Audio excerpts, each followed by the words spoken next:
आज हम जिस दौर से गुजर रहे हैं उसमें कल का कोई पता नहीं। अभी तो भय ने हमारे जहन पर कब्जा कर रखा है। सामाजिक मेलजोल से दूर हम सभी अपने अपने घरों में कैद हैं ताकि नए कोरोना वायरस के संक्रमण की रफ्तार धीमी कर सके। इस दौरान साहित्य हमारे एकाकीपन को दूर कर रहा है। वो हमें हकीकी दुनिया से दूर ले जाकर राहत देता है, हमारा दोस्त बनता है। मगर इस दौरान महामारी पर लिखी गई किताबों की मांग भी खूब बढ़ी है।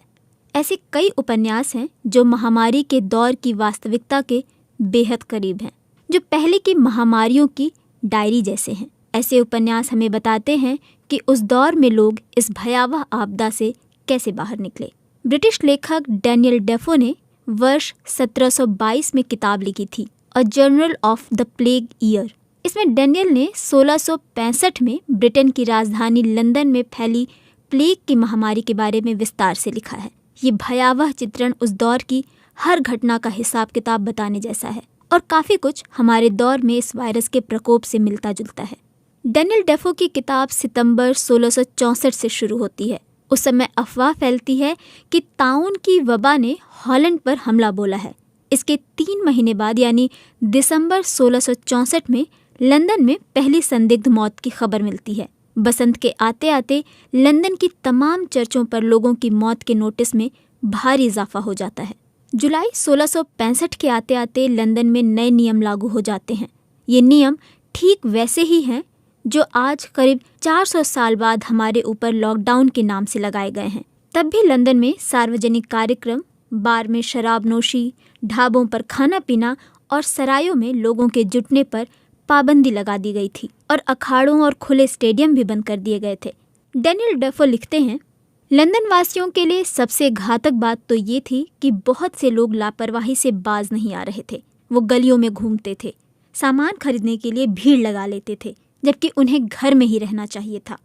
हालांकि कई लोग ऐसे भी थे जो इन नियमों का कड़ाई से पालन करते हुए घरों में ही रहते थे। अगस्त का महीना आते आते प्लेग ने बहुत हिंसक रूप धारण कर लिया था।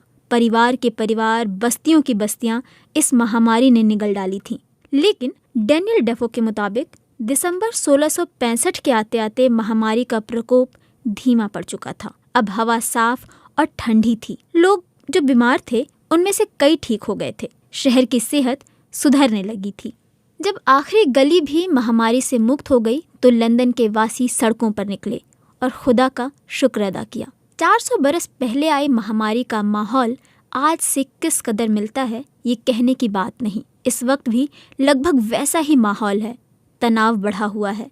डैनियल डेफो की ही तरह अल्बर्ट कामू ने भी महामारी का बखान बड़े ही कुदरती अंदाज में किया है। कामू ने अपनी किताब द प्लेग में अल्जीरिया के ओराम शहर में आई प्लेग की महामारी का वर्णन किया है।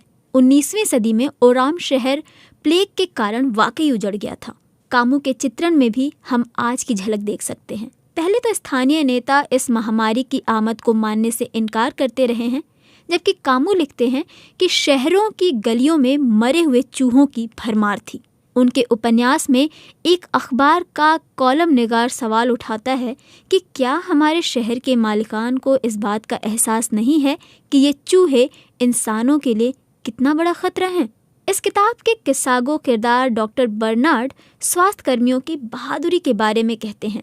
वो कहते हैं, मुझे पता नहीं है कि मौत किस पल में मेरा इंतज़ार कर रही है और आखिर में मेरा क्या होगा। अभी तो मैं बस यही जानता हूँ कि लोग बीमार हैं और उन्हें इलाज की ज़रूरत है और आखिर में इस महामारी से बचे लोगों के लिए एक सबक भी है। सबक ये कि उन्हें अब पता हो गया है कि किसी भी मुश्किल दौर में सबसे अधिक ज़रूरी चीज़ होती है इंसान से प्यार करना। 1918 में स्पेनिश फ्लू की महामारी ने भी दुनिया का रंग रूप बदल डाला था। इस महामारी के चलते दुनिया भर में कम से कम 5 करोड़ लोग मारे गए थे, जबकि इससे ठीक पहले हुए विश्व युद्ध में 1 करोड़ लोगों ने जान गंवाई थी। मगर युद्ध की नाटकीय घटनाओं ने इस महामारी के प्रभाव को छुपा दिया था। पहले विश्व युद्ध पर तो अनगिनत उपन्यास लिखे गए, पर स्पेनिश फ्लू की महामारी पर भी ढेर सारी किताबें लिखी गई थीं। आज लॉकडाउन की वजह से लोग घरों में रह रहे हैं और सोशल डिस्टेंसिंग का पालन कर रहे हैं। साल 1939 में ब्रिटिश लेखिका कैथरीन एन पोर्टर ने अपने उपन्यास पेल हॉर्स पेल राइडर में स्पेनिश फ्लू की महामारी का वर्णन किया है। पोर्टर के उपन्यास के किरदार मिरांडा जब बीमार पड़ती हैं तो मिरांडा का दोस्त एडम उन्हें बताता है कि ये एक बेहद बुरा दौर है। सभी थिएटर, दुकानें और रेस्टोरेंट बंद हैं। गलियों में से दिन भर जनाजे निकलते रहते हैं। रात भर एम्बुलेंस दौड़ती रहती है। कैथरीन पोर्टर मिरांडा के बुखार और दवाओं के जरिए हफ्तों चली बीमारी के बारे में बताती हैं। जब वो ठीक होती हैं और बाहर निकलती हैं तो देखती हैं कि दुनिया युद्ध और फ्लू के चलते किस कदर बदल चुकी है। खुद कैथरीन भी स्पेनिश फ्लू की वजह से मरते मरते बची थीं। साल 1963 में द पेरिस रिव्यू को दिए इंटरव्यू में कैथरीन पोर्टर ने बताया था कि मुझ में अजीब तरह का बदलाव आ गया था। मुझे फिर से बाहर निकलकर लोगों से घुलने मिलने और ज़िंदगी बसर करने में बहुत समय लग गया था। मैं वाकई बाकी दुनिया से कट सी गई थी। 21वीं सदी की महामारियों जैसे कि साल 2002 में सार्स, साल 2012 में मर्स और साल 2014 में इबोला वायरस के प्रकोप ने भी वीरान शहरों, तबाह हुई जिंदगियों और आर्थिक मुश्किलों को बयां करने के मौके दिए हैं। मार्गरेट एटवुड ने साल 2009 में the year of the flood नाम के उपन्यास में ऐसी दुनिया की कल्पना की है जिसमें एक महामारी के बाद इंसान कमोबेश खत्म हो जाते हैं। इसमें एक ऐसी महामारी का वर्णन है जो बिना पानी वाली बाढ़ की तरह आती है, जो हवा में तैरते हुए शहर को जला डालती है। इस महामारी से जो गिने चुने लोग बचते हैं वो कितने तन्हा हैं, इसका वर्णन मार्गरेट एटवुड ने बखूबी किया है। टोबी नाम की एक मालिन है जो वीरान से दिखने वाले आसमान की ओर निहारते हुए सोचती है कि कोई और तो ज़रूर बचा होगा इस धरती पर। इस धरती पर वो अकेली इंसान तो नहीं होगी, और भी लोग होंगे, लेकिन वो दोस्त होंगे या फिर दुश्मन। अगर उसकी मुलाकात किसी से होती है तो वो क्या माने। इस उपन्यास के एक और किरदार है रेन नाम की नर्तकी। वो इस बवा से इसलिए बच जाती है कि उसे किसी ग्राहक से मिली बीमारी के चलते क्वारंटाइन में रखा गया था। वो घर में बैठे हुए बार बार अपना नाम लिखती रहती है। रेन कहती है कि अगर आप बहुत दिनों तक अकेले रहते हैं तो आप भूल जाते हैं कि आप असल में हैं कौन। एटवुड का उपन्यास फ्लैशबैक में भी जाता है।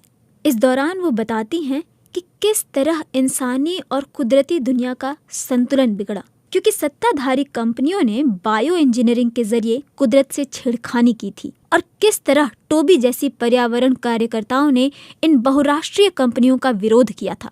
यानी मार्गरेट एटवुड ने अपने उपन्यास को हकीकत की बहुत ठोस बुनियाद पर लिखा था।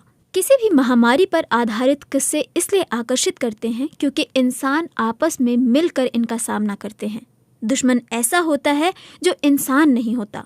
तब दुनिया में अच्छे या बुरे का फर्क मिट जाता है। हर किरदार के पास बचने का बराबर मौका होता है। ये एक तरह से समाजवादी दुनिया हो जाती है। चीनी मूल की अमेरिकी लेखिका लिंग मा ने साल 2018 में सेवरेंस नाम के उपन्यास में ऐसा ही कुछ लिखा था। इसमें दूसरे देशों से आकर अमेरिका में बसे लोगों की कहानी भी शामिल थी, जिसमें कैडेंस चेन नाम की एक युवती है जो इस किस्से को आगे बढ़ाती है। वो बाइबल छापने वाली एक फर्म में नौकरी करती है।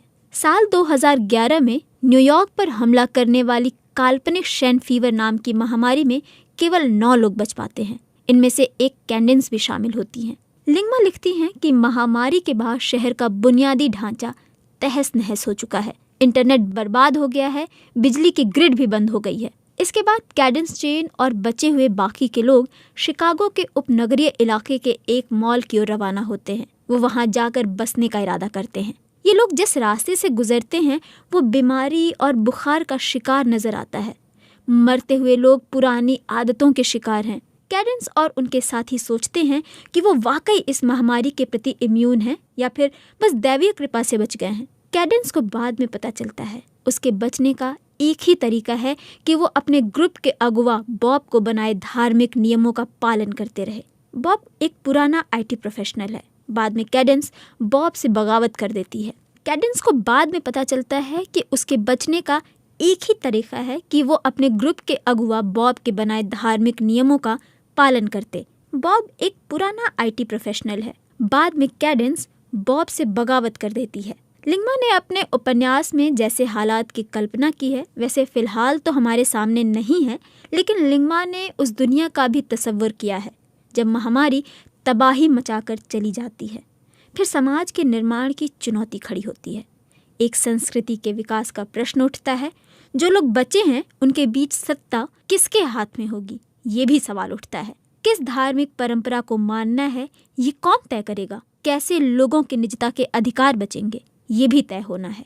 इसी तरह एमिली सेंट जॉन मंडेल के 2014 में आए उपन्यास स्टेशन 11 की कहानी है।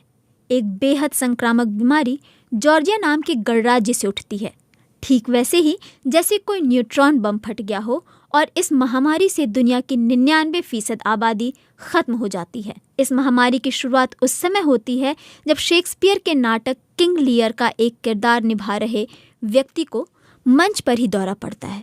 इसके बाद की कहानी 20 साल बाद की है, जब उस व्यक्ति की पत्नी स्टेशन 11 नाम की जगह पर नमूदार होती है। स्टेशन 11 के अन्य बचे हुए किरदार खाली पड़े शॉपिंग मॉल्स और छोटे शहरों में नाटक का मंचन करते हैं, गा बजाकर लोगों का मनोरंजन करते हैं। कई अर्थों में स्टेशन 11 की कहानी 14वीं सदी के ब्रिटिश कवि चौसर की मशहूर या बदनाम कहें कैंटरबरी टेल्स से काफ़ी मिलती जुलती है।